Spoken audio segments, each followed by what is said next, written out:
نحمده ونصلي ونسلم على سيدنا ونبينا ورسولنا محمد وعلى آله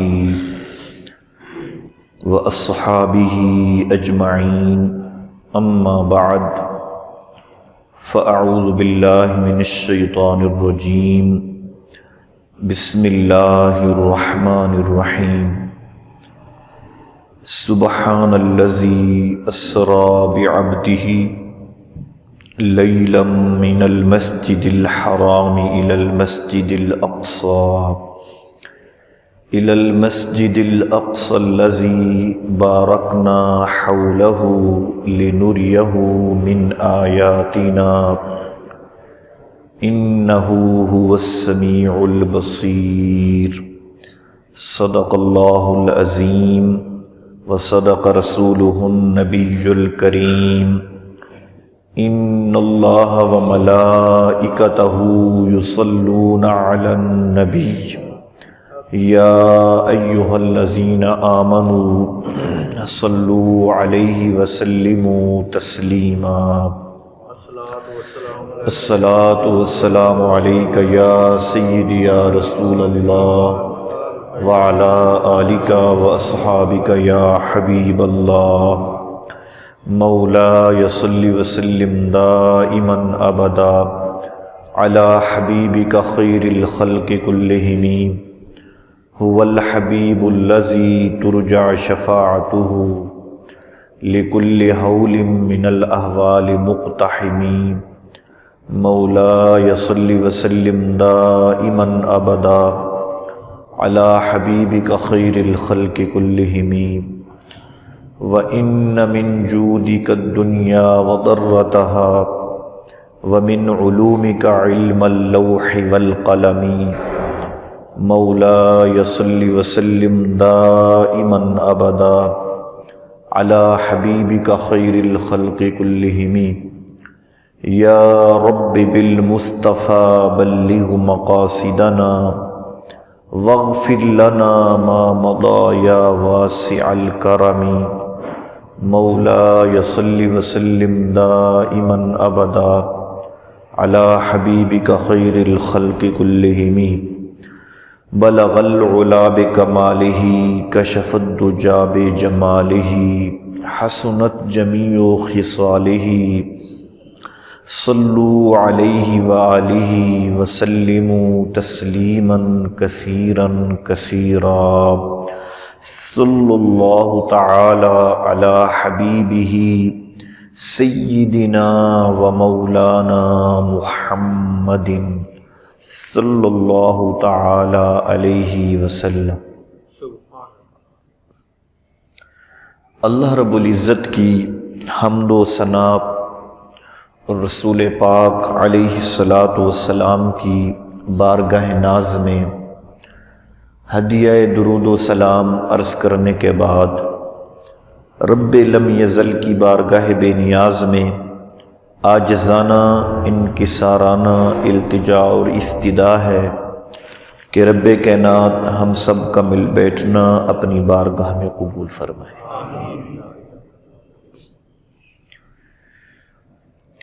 اللہ رب العزت نے قرآن مجید برہان رشید میں ارشاد فرمایا سبحان الذی،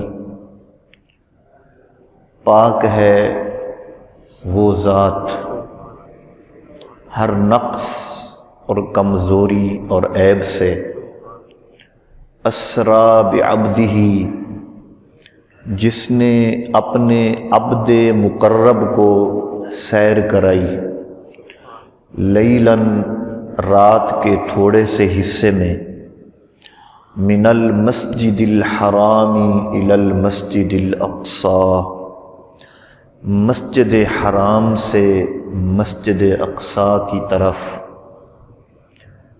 وہ مسجد اقصی جس کے ارد گرد کو ہم نے بابرکت بنا دیا ہے۔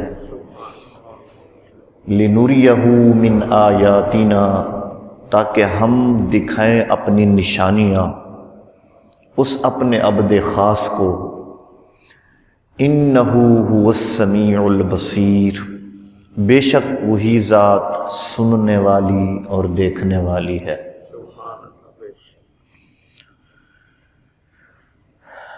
اللہ رب العزت نے قرآن مجید کے بعد آقا دو جہاں صلی اللہ علیہ وسلم کو جتنے معجزات عطا فرمائے، معجزہ قرآن کے بعد معراج النبی سب سے بڑا معجزہ ہے۔ آقا علیہ الصلوۃ والسلام کا معراج قرآن کے بعد سب سے بڑا معجزہ ہے۔ صحیح بخاری شریف کی حدیث ہے اور صحیح مسلم میں آقا دو جہاں صلی اللہ علیہ وسلم نے ارشاد فرمایا کہ اللہ رب العزت ہر نبی کو اس کی امت کے حساب سے معجزات عطا فرماتا ہے، یعنی جتنی اس کی امت ہے اتنے اللہ رب العزت اس پیغمبر کو معجزے عطا فرماتا ہے۔ تو اب آپ خود اندازہ لگائیں آقا علیہ الصلوۃ والسلام کی امت کی تعداد کیا ہے۔ آج کی اس صدی میں لوگوں کی تحقیق کے مطابق کہ 2.25 ارب کی تعداد حضور کی امت میں شامل ہے۔ اس صدی میں 1.5 ارب سے اوپر 2.25 ارب لوگ حضور کا کلمہ پڑھتے ہیں، اور یہ صرف تعداد محدود اس صدی کی نہیں، پیچھے بھی جب سے حضور علیہ الصلوۃ والسلام نے اعلان نبوت فرمایا ہے تب سے لے کر یہ جو 14 صدیاں گزری ہیں، ان 14 صدیوں کی ساری امت وہ ملا لو اور اس صدی کی امت 2.25 ارب وہ ملا لو، تو اس کی تعداد کا احاطہ کرنا بہت مشکل ہے۔ اور صرف بات یہاں پہ نہیں رکتی، آقا علیہ الصلوۃ والسلام کی امت کا عدد قیامت تک بڑھتا رہے گا، قیامت تک بڑھتا رہے گا، اور معلوم نہیں قیامت قائم ہونے میں ابھی کتنے زمانے باقی ہیں، کتنی صدیاں اور گزریں گی، اور ہر صدی میں کتنی امت کا اضافہ ہوگا، اور اس کا بھی احاطہ اور شمار نہیں ہو سکتا کہ نہ جانے کتنے زمانے آئیں گے، کتنی صدیاں آئیں گی، اور کتنے لوگ کلمہ پڑھیں گے اور اس امت میں داخل ہوتے جائیں گے۔ تو اس کا مکمل عدد اس امت کا قیامت کے دن ہوگا کہ کل اعلان بعثت سے لے کر قیامت کے دن تک کتنی تعداد ہے حضور علیہ الصلوۃ والسلام کی امت کی۔ اور حضور علیہ الصلوۃ والسلام نے فرمایا ہر نبی کو معجزات اس کی امت کے حساب سے ملتے ہیں، تو امت کا حساب تو عدد اس کا احاطہ ہی نہیں کر سکتا، گنتی ختم ہو جائے گی، قدم ختم ہو جائیں گے،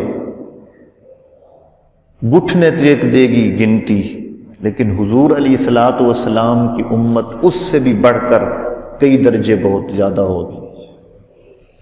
ہاں اس دنیا میں تو کوئی احاطہ نہیں کر سکتا کہ کتنی امت ہوگی، لیکن ایک اور حدیث پاک ہے جس سے ہم حضور علیہ الصلوۃ والسلام کی امت کی کثرت کا اندازہ لگا سکتے ہیں۔ حضرت سلیمان بن بریدہ رضی اللہ تعالی عنہ حدیث پاک کے راوی ہے۔ وہ فرماتے ہیں کہ آقا علیہ الصلوۃ والسلام نے ارشاد فرمایا کہ اہل الجنت 20 و100 صف منہا 80 من هذه الامہ۔ آقا علیہ الصلوۃ والسلام نے ارشاد فرمایا کہ اہل جنت کی 120 صفیں لگیں گی، جنت والوں کی جنت میں 120 صفیں ہوں گی۔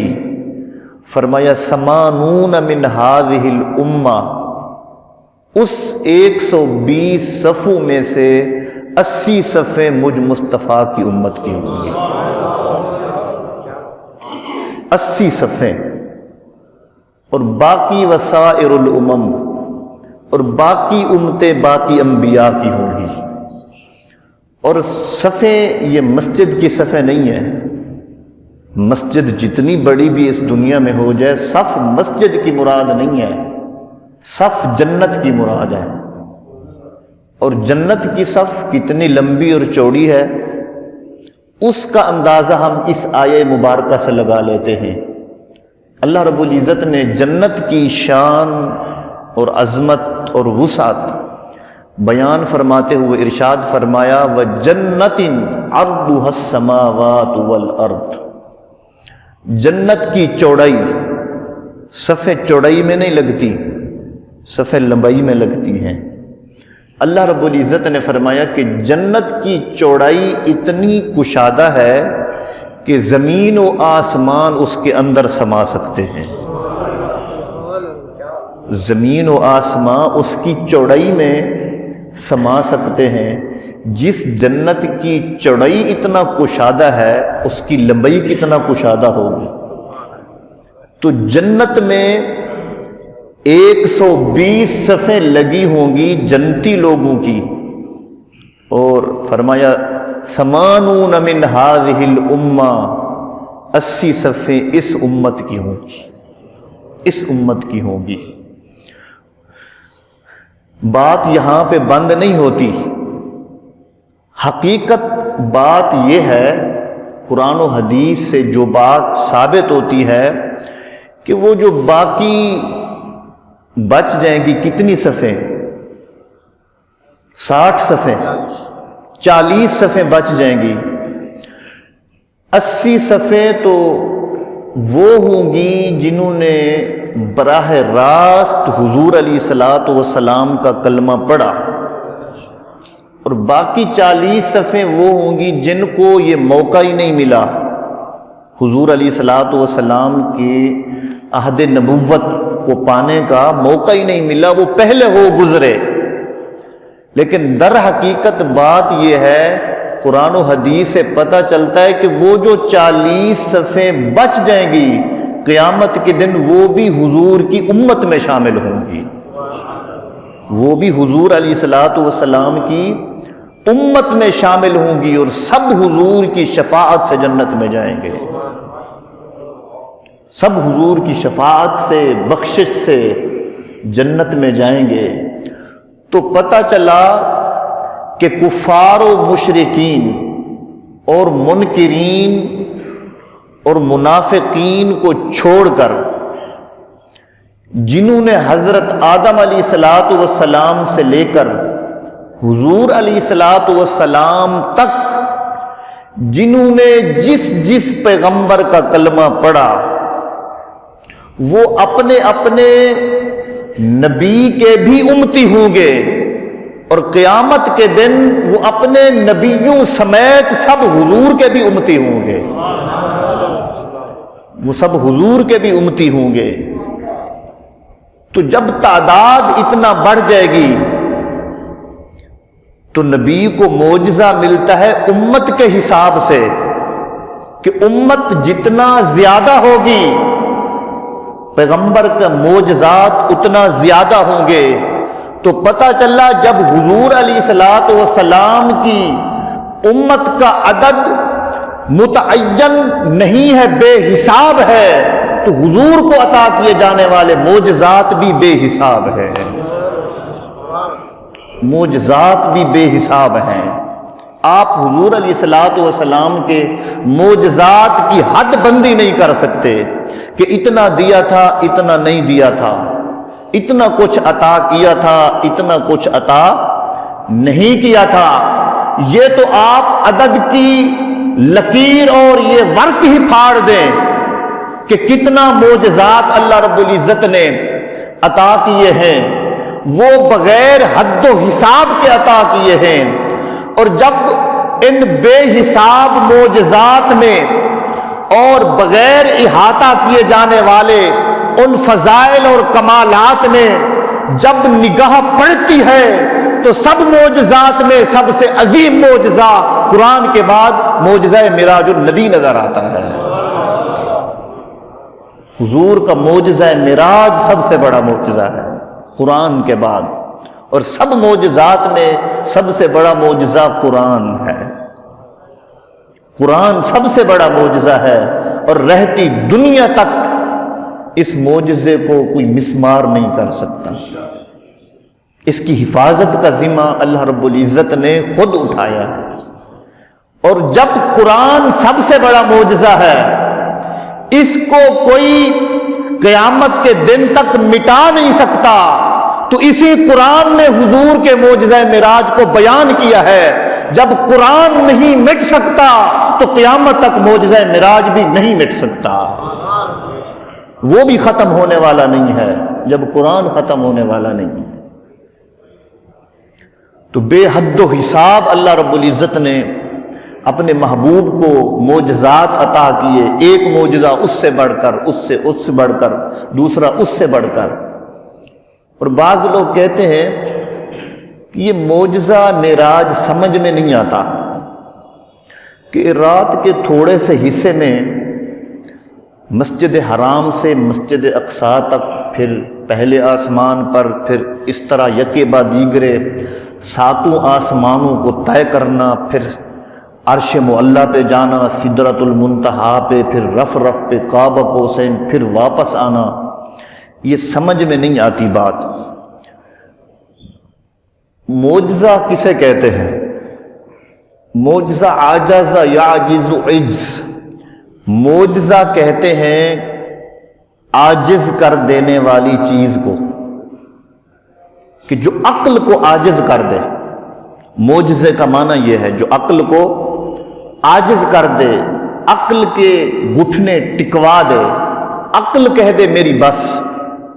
یہ ہے معجزے کی تعریف، کہ جو سمجھ میں نہ آئے، عقل میں نہ آئے، فہم و ادراک سے بالا تر ہو، عقل کی رسائی وہاں تک ممکن نہ ہو، عقل عاجز آ جائے کسی چیز کو سمجھنے سے، تو اس کو معجزہ کہتے ہیں.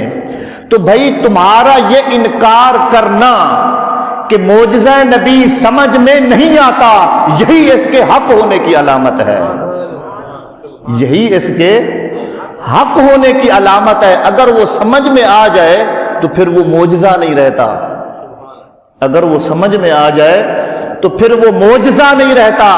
اللہ رب العزت نے یہ معجزہ بنایا ہی ایسا ہے کہ جب آقا علیہ الصلوۃ والسلام نے آ کر اعلان کیا، اکثر بیشتر لوگوں نے انکار کیا. اس بے مثال معجزے کا اقرار صدیق اکبر نے کیا. سب سے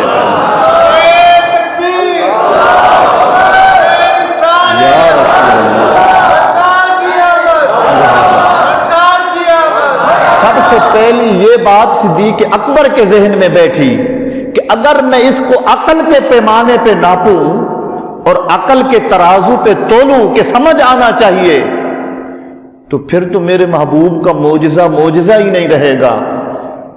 معجزہ ہوتا ہی تب ہے جب سمجھ میں نہ آئے، جب سمجھ میں نہ آئے معجزہ تب ہوتا ہے. تو حضور علیہ الصلوۃ والسلام کا معراج یہ معجزہ بنتا ہی تب ہے کہ بڑے بڑے عقل اور فہم و فراست کے مالک کہیں ہماری بس ہو گئی ہے، سمجھ نہیں آتی، پھر صدیق اکبر کہتا یہ بات سچ ہے، یہ بات سچ ہے۔ تو یہ معجزہ قرآن کے بعد سب سے بڑا معجزہ، حضور کے تمام معجزات میں معراج النبی معجزہ ہے۔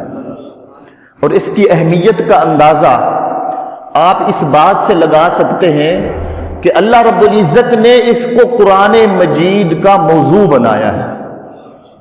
اس معجزہ بیان، معجزہ معراج کا بیان قرآن کا بیان ہے۔ ہر چیز قرآن میں نہیں اللہ رب العزت صراحت کے ساتھ بیان فرماتا، بہت سی چیزیں ضمناً بیان ہو جاتی ہیں۔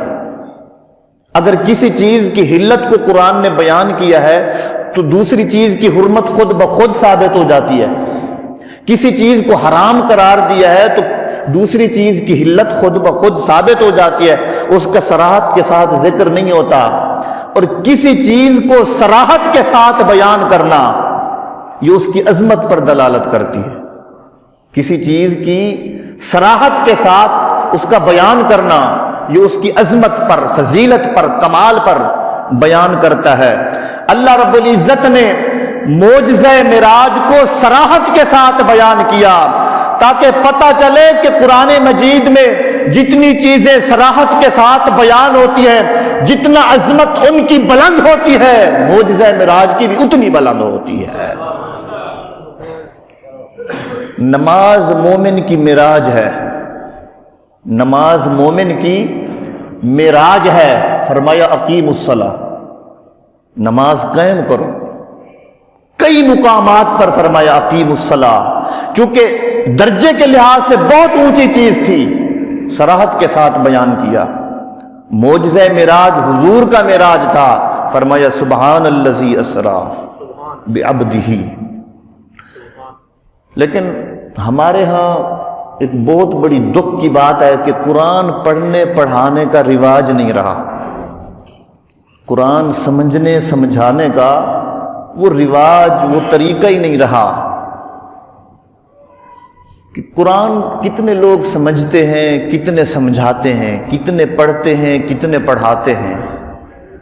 کہ کچھ زیادہ پڑھا لکھا بھی بندہ ہمارے ہاں پایا جائے تو اس کو سورہ یاسین زبانی یاد ہوتی، سورہ رحمان زبانی یاد ہو گئی۔ جو قرآن کے نزول کا مقصد تھا سمجھنا اور سمجھانا، اور اس کے سمجھنے اور سمجھانے کی عظمت اللہ رب العزت نے اتنا بیان فرما دی کہ آقا نے فرمایا کہ ایک آیت کو سیکھنا اور سکھانا 80 سالہ نفلی عبادت سے بہتر ہے۔ ہمارے ہاں اس کے سمجھنے کا رواج ہی نہیں رہا۔ جب سمجھنے کا رواج ہی نہیں ہے تو معجزہ معراج کی قدر ہمارے ہاں اتنا ہی باقی ہے، اتنا ہی باقی ہے۔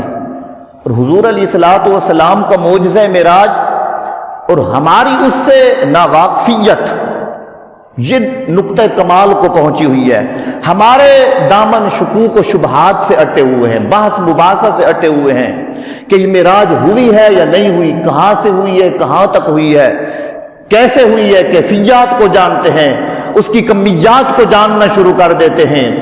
اور ہم کس درجے کے دین کے مبلغ کہلاتے ہیں کہ حضور علیہ الصلوۃ والسلام کے لیے ایک 27ویں رجب کی ایسی رات آئے تو اللہ رب العزت سر کی آنکھوں سے اپنے محبوب کو بغیر پردہ دیدار کروائے اور حضور کی خوشی کی حد نہ رہے۔ یہ کیسا امتی ہے کہ حضور کی خوشی پر خوش نہیں ہوتا، حضور کی خوشی پر خوش نہیں ہوتا، اور شکوک و شبہات سے دامن اٹا ہوا ہے۔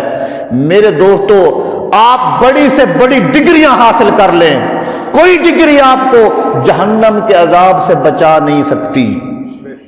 کوئی ڈگری دنیا کی، علوم و فنون کی، ٹیکنالوجی کی، جو بھی ڈگری آپ حاصل کر لیں، کوئی ڈگری آپ کو جہنم کے عذاب سے بچا نہیں سکتی۔ اگر آپ کو جہنم کے عذاب سے کوئی ڈگری بچا سکتی ہے وہ ڈگری قرآن ہے، وہ قرآن کا علم ہے، وہ قرآن کے علوم ہیں۔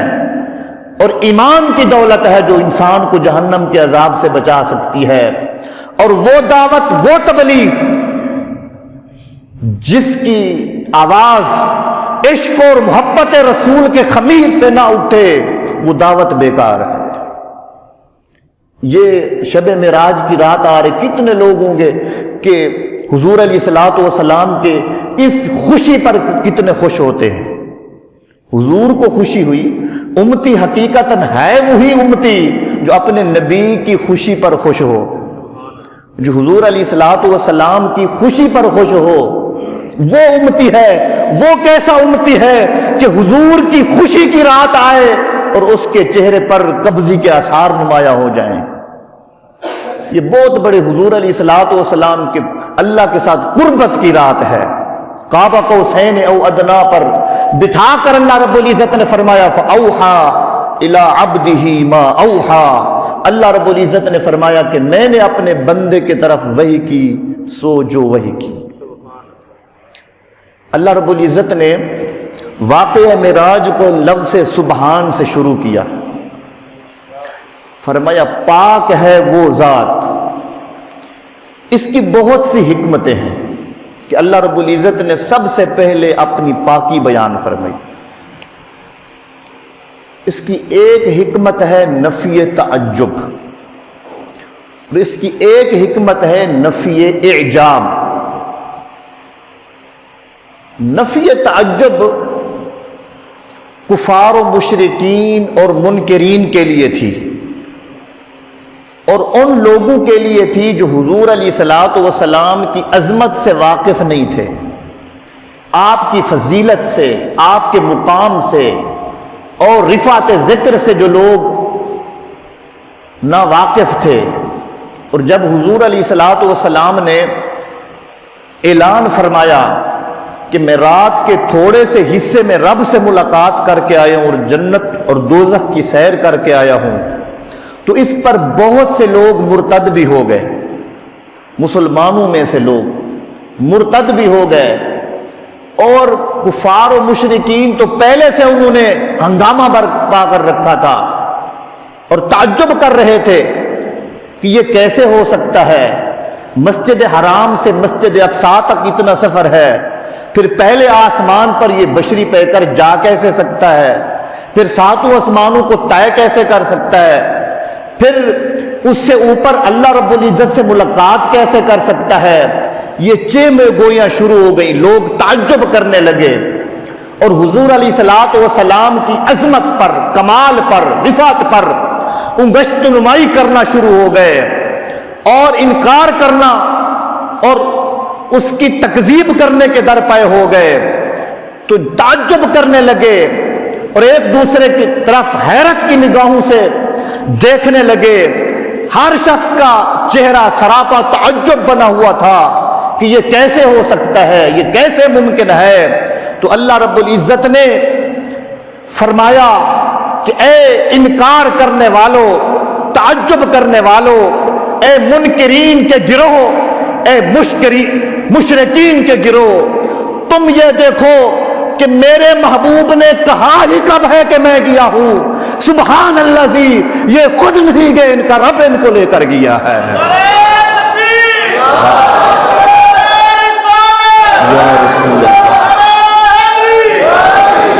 انہوں نے کب کہا ہے کہ میں گیا ہوں، یہ تو میں کہہ رہا ہوں، میں لے گیا ہوں۔ اب جو شخص اس بات کو ناممکن کہہ رہا ہے، وہ ناممکن قول مصطفیٰ کو نہیں، وہ قول خدا کو کہہ رہا ہے۔ وہ طاقت مصطفیٰ کو چیلنج نہیں کر رہا، وہ طاقت خدا کو چیلنج کر رہا ہے، کیونکہ انہوں نے تو اعلان ہی نہیں کیا کہ میں گیا ہوں، اعلان خود رب کائنات کر رہا ہے کہ پاک ہے وہ ذات جو اپنے بندے کو لے گئی، میں لے گیا ہوں۔ اب جس نے انکار کرنا ہے، جس نے تعجب کرنا ہے، وہ قول مصطفیٰ کا انکار نہیں کر رہا، وہ قول خدا کا انکار کر رہا ہے۔ رب کہتا ہے میں لے گیا ہوں۔ اب ہے کسی کی جرت تو کرے خدا کی قدرت کا انکار کہ وہ لے جا سکتا ہے کہ نہیں لے جا سکتا۔ جب ان اللہ علی کل شیء قدیر، وہ ہر چیز پر قادر ہے، اگر وہ چاہے تو آنکھ جھپکنے سے پہلے لے کے جا بھی سکتا ہے، لے کے آ بھی سکتا ہے، اس کی طاقت پر کسی کو انکار نہیں ہے۔ تو اس وجہ سے اللہ رب العزت نے سب سے اپنی پاکی بیان فرمائی کہ وہ ذات ہر نقص اور کمزوری سے پاک ہے، جو رات کے تھوڑے سے حصے میں اپنے برگزیدہ بندے کو لے گئی، اپنے برگزیدہ بندے کو لے گئی۔ یہاں پر اللہ رب العزت نے تعجب کی نفی فرمائی، یہ مقام تعجب نہیں ہے، یہ مقام حیرانگی نہیں ہے، حیرت نہیں ہے، یہ رب کا کام ہے، وہ لے بھی گیا ہے پھر لے بھی آیا۔ دوسری بات یہاں پر نفی اعجاب ہے۔ عجب کہتے ہیں تکبر کو، عجب کہتے ہیں تکبر کو، بڑائی کو، اور اس میں اللہ رب العزت نے حضور علیہ الصلوۃ والسلام کے واقعہ معراج کا ذکر لفظ سبحان سے فرما کر امت کو ایک تعلیم دی ہے۔ آقا علیہ الصلوۃ والسلام کی امت کو ایک تعلیم دی ہے، اور وہ تعلیم کیا ہے کہ بندے کو جتنا بھی کمال حاصل ہو جائے، بندے کو جتنا بھی عظمت اور شرافت مل جائے، کہ وہ مسجد حرام سے مسجد اقصی تک کیوں نہ چلا جائے، وہ مسجد اقصی سے ساتوں آسمانوں کے اوپر بھی کیوں نہ چلا جائے، وہ ساتوں آسمانوں سے اوپر سدرۃ المنتہا پر بھی کیوں نہ چلا جائے، سدرۃ المنتہا سے اوپر عرش اعلیٰ پر بھی کیوں نہ چلا جائے، اس سے اوپر رف رف پہ سوار ہو کر عظمت کے حجابات عظمت کے طے کر کے کعبہ قوسین پر بھی کیوں نہ پہنچ جائے، اور ادنا کی بلندی پر بھی کیوں نہ بیٹھ جائے، اور سر کی آنکھوں سے رب کا دیدار بھی کیوں نہ کر لے۔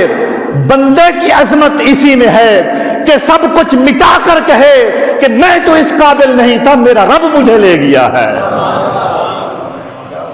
میں تو اس قابل نہیں تھا، میرا رب مجھے لے گیا ہے، میں تو اس لائق نہ تھا، میرے رب کا کرم ہوا ہے کہ اس نے مسجد حرام سے مسجد اقصی تک، پھر کعبہ قوسین او ادنا کی بلندیوں پر بٹھا کر جب واپس بھیجا، زنجیر ہل رہی تھی، وضو کا پانی چل رہا تھا، بستر گرم تھا، آقا علیہ الصلوۃ والسلام واپس آ کر یہ نہیں فرمایا کہ میں کیا تھا، فرمایا نہیں نہیں میرا رب مجھے لے گیا تھا،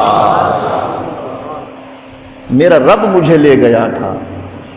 تو یہاں امت کو تعلیم دی کہ تمہارے اوپر جتنا بھی بڑا کرم ہو، تم یہ نہ کہنا کہ یہ میری محنت کا صلہ ہے، یہ میرے تگ و دو کا صلہ ہے، میں نے یہ کام کیا، میں نے یہ حربہ اپنایا تو میں اس مقام پر پہنچ گیا ہوں۔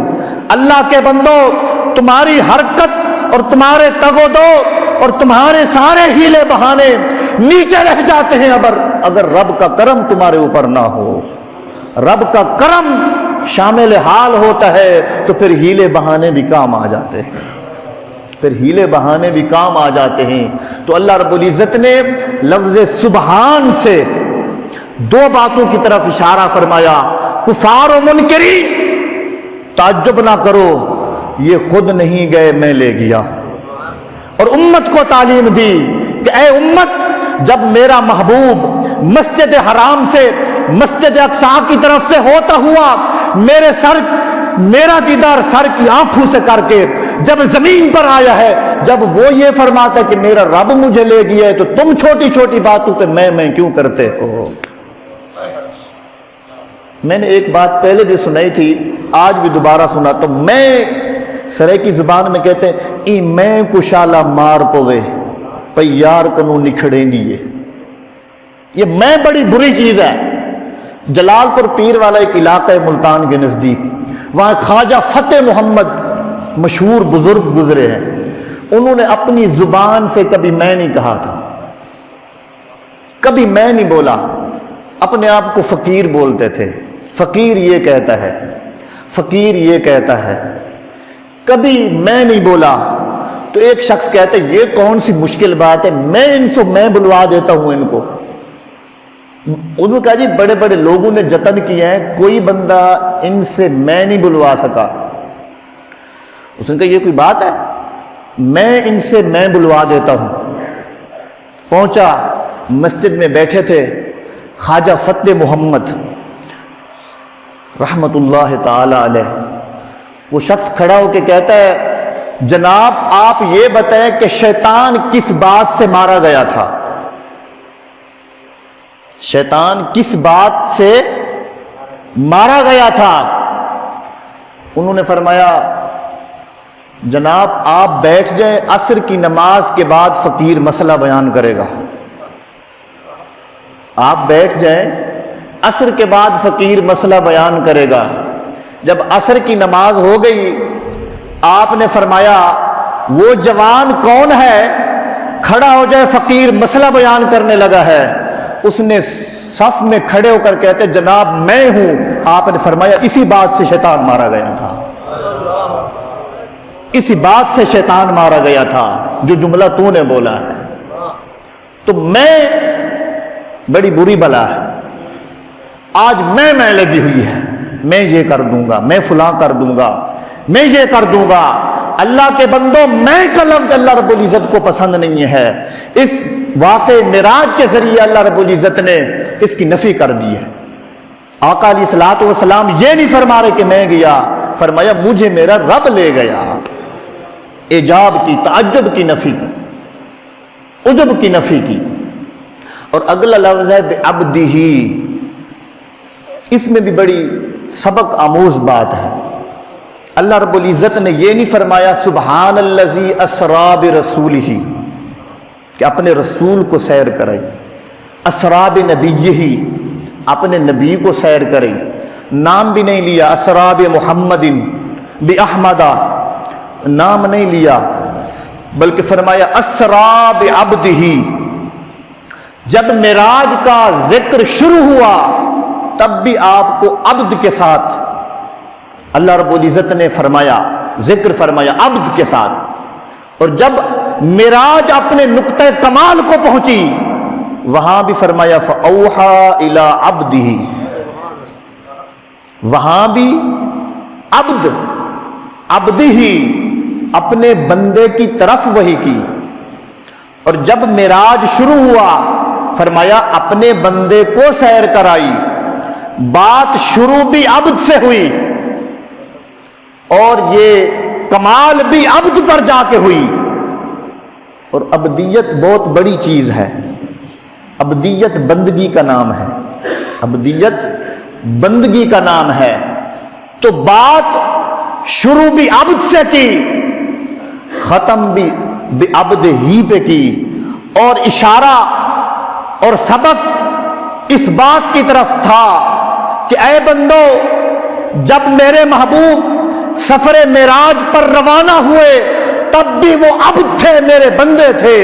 جب سارے عظمت کے منازل طے کر کے اللہ رب العزت کا دیدار کر رہے تھے تب بھی میرے بندے تھے، تب بھی میرے بندے تھے۔ کمال شروع ہوا تب بھی عبد رہے، اور کمال پر پہنچ گئے تب بھی عبد رہے۔ جب اتنی بڑی ہستی ابتدا پر بھی عبد اور بندگی کا اظہار کر رہی ہے اور انتہا پر بھی بندگی اور تذلل کا اظہار کر رہی ہے، تم میں جرأت کیسے ہوئی ہے کہ اپنے گردن سے بندگی کا قلادہ اتار پھینکتے ہو؟ امام راضی علیہ الرحمہ نے تفسیر کبیر میں ایک واقعہ نقل کیا ہے، 2 منٹ آپ کے لینا چاہتا ہوں۔ حضرت خواجہ جنید بغدادی علیہ الرحمہ کے بارے میں واقعہ نقل کیا ہے۔ انہوں نے عرض کی اللہ رب العزت کی بارگاہ میں حضرت جنید بغدادی علیہ الرحمہ نے کہ یا اللہ میں چاہتا ہوں کہ میں تیرا قرب حاصل کروں، میں تیری قربت کے لیے میں نے چاہا کہ سخی ہو جاؤں، لوگوں کے ساتھ سخاوت کروں، میں تیرے قرب میں آ جاؤں گا۔